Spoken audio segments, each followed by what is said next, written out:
Okay, here's what's going on. I was choosing not to comment on this, but somebody spoke reason to him, and he's basically still going off on a rant, and he's contradicted himself so many times. So I'm going to go ahead and step in on this whole Adobe trying to force people to do things stuff. So I hope you all enjoy. And let's face it, Emeek has been pretty blatantly obvious that he's not a fan of Flash for various reasons.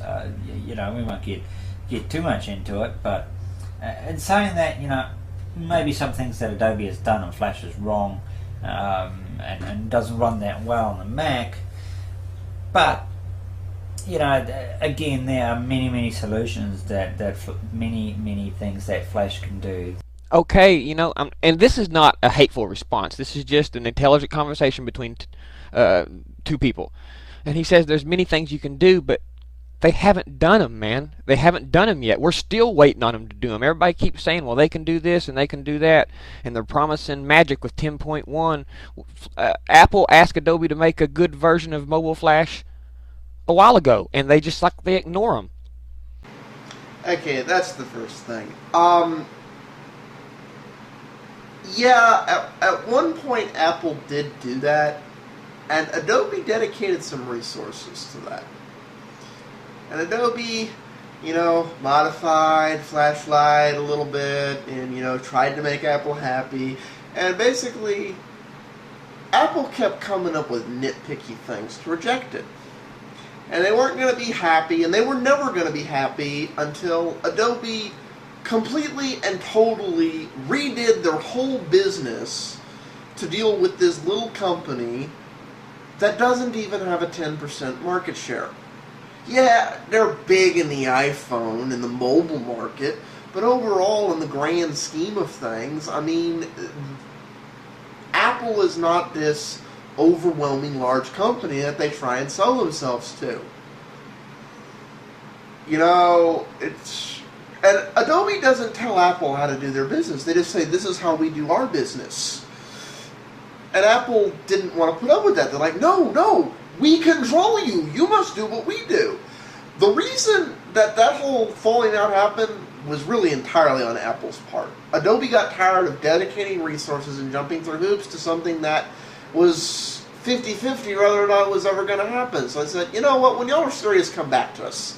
We've done the extent of the modifications we're going to do. And still to this day, Apple fanboys want to run, well, Adobe wouldn't, bend over backwards and let Apple screw them. Well, no, they wouldn't do that. Nobody does that. Apple doesn't do that. Microsoft doesn't do that. Adobe doesn't do that. No one does that. So maybe there is a lot of stuff that can be done here and there and there. Come back and let us know when those things are done.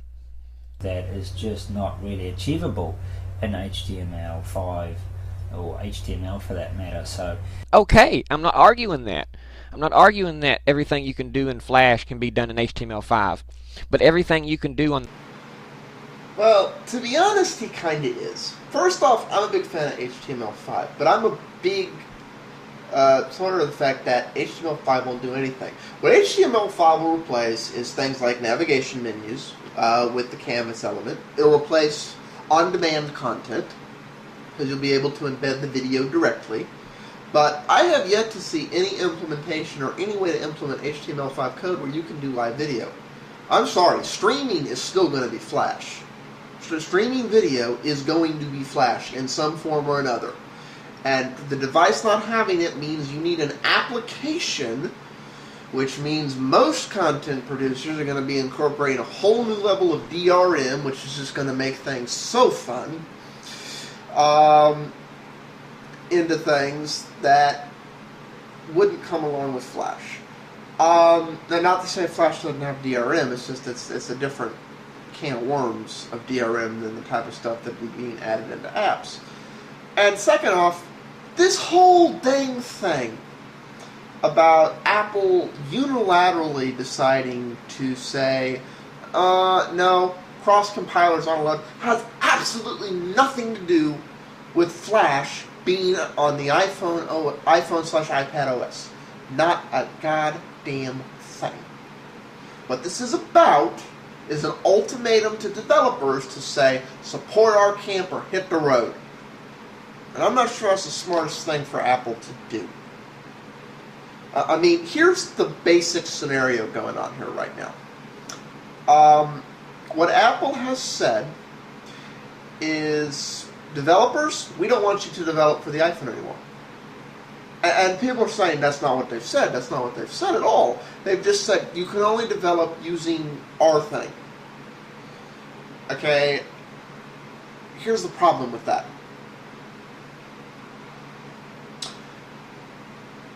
If developers only have the resources to support one camp and one camp only, they're going to support a cross-compiler. That's going to be their first choice, because then they can support both camps. I'm not saying this is good for Apple. I'm saying this is from the developer's point of view. And at the end of the day, keeping developers is good for Apple. We don't want you to develop for iPhone OS anymore, and don't let the door hit you on the way out, ultimately does hurt the end user. Because that is the stance Apple's taken here. Basically, you have... I'm a developer. I've created this thing. Yes, a lot of these are Flash, but not all of them. And it's, I just want to port it over to the iPhone. Well, what a cross compiler lets me do is I just import it in, and I go, okay, export this in iPhone mode. Of course, it'll also let me export it in Android mode and WebOS and other things, but basically it lets me take the work I've already created and export it over to iPhone mode, which is great, because I don't have to redo it again. Asking people to completely recreate all this stuff is like asking somebody to create a web page for every single browser individually. The work's already done. My time as a developer is more valuable than to sit down and do it all over again for person A, for person B, for person C. I'm going to come up on time here, but I will explain this a lot better in the next part. Peace out all. Peace out all, because I'm up on 8 minutes. It's going to take me longer than 2 minutes to get into. Ciao out, peace out, see you in the next part.